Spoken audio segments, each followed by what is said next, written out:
میرا غفلت میں ڈوبا دل بدل دے.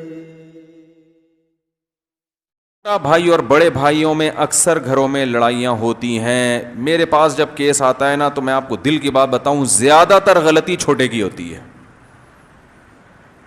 اول نظر میں بڑا غلط ہوتا ہے, ظلم کر رہا ہوتا ہے, لیکن اس ظلم کی وجہ کون بنتا ہے؟ بولو بھائی, چھوٹا. وہ عزت نہیں دے رہا ہوتا, وہ کیا نہیں کر رہا ہوتا. مثال کے چھوٹے کے پاس زیادہ پیسہ آ گیا, وہ بار بار فنٹر بن کے نا گھر میں چیزیں لا کے دے رہا ہے, اے بھائی یہ لو, کس کو پیسے چاہیے, فروٹ چاہیے, یہ لو. بڑے کو نا ایک لاشعوری طور پر احساس ہوتا ہے کہ یار یہ مجھ سے آگے نکل رہا ہے, تو آپ خود موقع دے رہے ہو اس کے دل میں اپنی نفرت پیدا کرنے کا. یہ بہت احتیاط سے چلنا ہوتا ہے کہ بڑے کو آپ نے یہ احساس دلانا ہے کہ بڑا تو ہی ہے. صحیح ہے نا؟ جس کو اللہ نے ایک دفعہ بڑا بنا دیا نا, تو آپ نے اس کو ہمیشہ یہ احساس دلاتے رہنا ہے کہ آپ ہی بڑے ہو. دیکھو میں اپنا ایک واقعہ اکثر بیان کرتا ہوں. ہم بیٹھے ہوئے تھے, میرے ایک سینئر استاذ تھے, ایک جونیئر استاذ بھی تھے. دونوں استاذ میرے بیٹھے ہوئے تھے. جو سینئر استاذ تھے وہ میرے بھی تھے اور میرے استاذ کے استاذ بھی تھے. تو میں نے مسئلہ جونیئر سے پوچھنا شروع کر دیا نا وہاں بیٹھے ہوئے کہ آپ یہ مسئلہ بتائیں. مجھے انہوں نے, وہ پٹھان تھے نا استاذ میرے, انہوں نے ایسے لال سرخ غصے میں آنکھیں دکھائی نا, یوں کر ایسے کر کے نا, جیسے پٹھانوں کی آنکھیں ہو جاتی ہیں نا غصے میں, ایسے آنکھیں دکھائیں. اتنا غضبناک ہوئے. انہوں نے بولا بھائی وہ جب بڑے بیٹھے ہوئے تو مجھ سے کیوں پوچھ رہے ہو, یہ تو ان کی انسلٹ ہے نا. نہیں آ رہی, یہ تو اگلے کی توہین ہے. جب ایک سینئر بیٹھا ہوا ہے تو بھائی اس سے پوچھو, مجھ سے کیوں پوچھ رہے ہو, یہ تو بے ادبی. اگلا بولے گا یار اتنی تمیز نہیں سکھائی چھوٹوں کو. یہ چیزوں کا لوگ خیال بولو بھائی نہیں کرتے. دیکھو بیٹا بیٹھا ہوا ہے, اس کا باپ بھی بیٹھا ہوا ہے. آپ رشتے کی بات, کہیں اپنی بیٹی کے رشتے کی بات کرنی ہے, بیٹے سے کر رہے ہو, اس کے باپ سے نہیں کر رہے وہاں بیٹھ کے, اور دلیل یہ دے رہے ہو کہ شادی تو بیٹے کی ہو رہی ہے نا, باپ کی تھوڑی ہو رہی ہے. یہ دلیل خاندانی لوگوں میں چلے گی؟ بولتے کیوں نہیں بھائی. اور وہاں بیٹا کہہ رہے ہاں ہاں آپ مجھ سے بات کریں, بتائیں کیا ہے سی آپ کی بچی, کتنی ایجوکیشن ہے, میرا بھی ارادہ ہو رہا تھا شادی کر. باپ کی طرف نہیں بھیج رہا کہ ابا سے پوچھیں. تو اگرچہ اس نے شادی کرنی ہے, رائے اسی کی ہے, لیکن خاندانی لوگوں میں اس چیز کو پسند نہیں کیا جاتا اور کیا بھی نہیں جانا چاہیے. باپ بولے گا, تھپڑ مارے گا, کم بخت جب تجھ سے بات کر رہے تھے تو آپ تو بول دیتا نا ابا بیٹھے ہوئے ان سے کرو بات, یہ میرے ابا ہیں. بھائی نہیں آ رہا.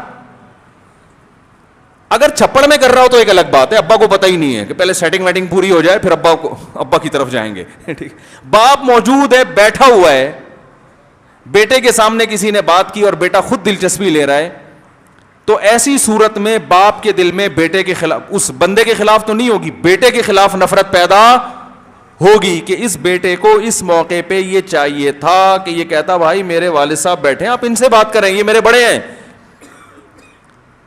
اب باپ سے بات نہیں کی, ڈائریکٹ باپ وہاں بیٹھا ہوا ہے, بچے سے بات ہو رہی, بچہ دلچسپی لے رہا, اچھا میں آپ کو بتاؤں گا, گھر میں مشورہ کر کے بتاؤں گا, آپ میں ابو سے مشورہ کر کے بتاؤں گا بعد میں. چلو یہ بھی غنیمت ہے, اتنا بول دیا, اتنا بھی نہیں بول رہے ہوتے. اب باپ کے دل میں جب نفرت پیدا ہوتی ہے نا تو یاد رکھیں, پھر بڑا جب بیٹا بیٹھ جاؤ, جب ایک دفعہ نفرت پیدا ہوتی ہے تو پھر وہ نفرت نکلتی کسی اور طریقے سے ہے. وہ اس طرح نہیں ہوگی کہ وہ کہے گا یہ جب بات کر رہا تھا تو اس نے مجھے نہیں سمجھایا, بڑا نہیں, وہ پھر وہ دل میں لے کے بیٹھ جاتا ہے. پھر وہ آپ سے کوئی کام کہا, آپ 5 منٹ لیٹ ہو گئے تو وہ غصہ وہاں اتار رہا ہوتا ہے کہ یار یہ کم بخت ٹائم پہ کام نہیں کرتا. آپ کہتے ہو یار ابا 5 منٹ لیٹ پر اتنے غصہ, ابا پھر یہ نہیں کہیں گے تو نے یہ کیا تھا, یا وہ دل میں بات جب بیٹھتی ہے تو نکلتی کسی اور اسٹائل میں ہے. یہ بڑے کی فطرت ہے, یہ کسی اور اسٹائل میں نکل رہی ہوتی ہے. وہ چھوٹی چھوٹی غلطیوں کو بڑا بنا کے پیش کر رہا ہوتا ہے. پھر آپ اور الجھن گئے, یار ابا میرے دماغ خراب ہے ان کا, میرا خیال ہے ابا پتہ نہیں دماغ ان کا کیا ہو گیا, جیسے جیسے ان کا بڑھاپا آ رہا ہے یہ عجیب عجیب باتیں کر رہے ہیں. 5 منٹ لیٹ ہو گیا تو انہوں نے طوفان کھڑا کر دیا ہے. تو یہی چیز, یہ حالانکہ وہ مسئلہ کیا تھا, اس کے دل میں جو ایک شیطان نے باپ کے دل میں وسوسہ ڈالا, وہ یہ ڈال دیا کہ یہ میری عزت نہیں کرتا. اب وہ کسی اور طریقے سے نفرت نکلے گی, اور وہ جس طریقے سے نکلے گی وہ آپ کی سمجھ میں نہیں آ رہی ہوگی, جس سے آپ کے دل میں اور نفرت پیدا, پھر اور بے ادبیاں, پھر وہ ایسی ایک کمپلیکیٹڈ سا مسئلہ بن جاتا ہے نا پیچیدہ, پھر آپ کسی کو ثالث بنائیں گے اس کی سمجھ میں ہی نہیں آئے گا ان کا پھڈا ہے کیا. ٹھیک ہے نا, اس سمجھ میں نہیں آئے گا ان کا پھڈا ہے کیا. وہ کہہ رہا ہے وہ سمجھے گا ابا جو ہے نا اس کا دماغ خراب ہے, یہ 5 منٹ کام میں تاخیر پر اتنا دماغ خراب ہو جاتا ہے, وہ یہ سمجھے گا. حالانکہ اس کے پیچھے کہانی بولو بھائی کچھ اور ہوگی. یہی حال ماؤں کا ہوتا ہے. ماں بیٹیوں میں جو جھگڑے ہو رہے ہوتے ہیں بنیادی وجہ یہ ہوتی ہے کہ بیٹی ماں کی عزت نہیں کر رہی ہوتی, چھوٹا بھائی بڑے بھائی کی عزت نہیں کر رہا ہوتا. یہ سارے الٹے طریقے سے پھر یہ سب چیزیں نکل رہی ہوتی ہیں. تو اس لیے بڑا جو ہے نا جو بھی خاندان میں, اس کی سب سے پہلے خواہش ہوتی ہے کہ مجھے عزت دی جائے. بات آ رہی ہے سمجھ میں؟ وہ عزت پہ اگر عزت دار ہوگا, خاندانی ہوگا, تو عزت پہ سمجھوتا نہیں کرے گا. وہ پھر اگر وہ غلط کر رہا ہے, آپ پوری عزت دے رہے ہیں, پھر غلط کر رہا ہے, تو پھر اس غلط کو ہم کیا کہیں گے؟ غلط. کہ بھائی جب چھوٹا آپ کی عزت دے رہا ہے, آپ ہر جگہ اسے ذلیل کرنے پہ کیوں تلے ہوئے ہو؟ پھر مسئلہ ہوگا. تو پہلے آپ اپنی ذمہ داری پوری کر لو, پھر ابا کو اپنی ذمہ داری پوری کرنے دو.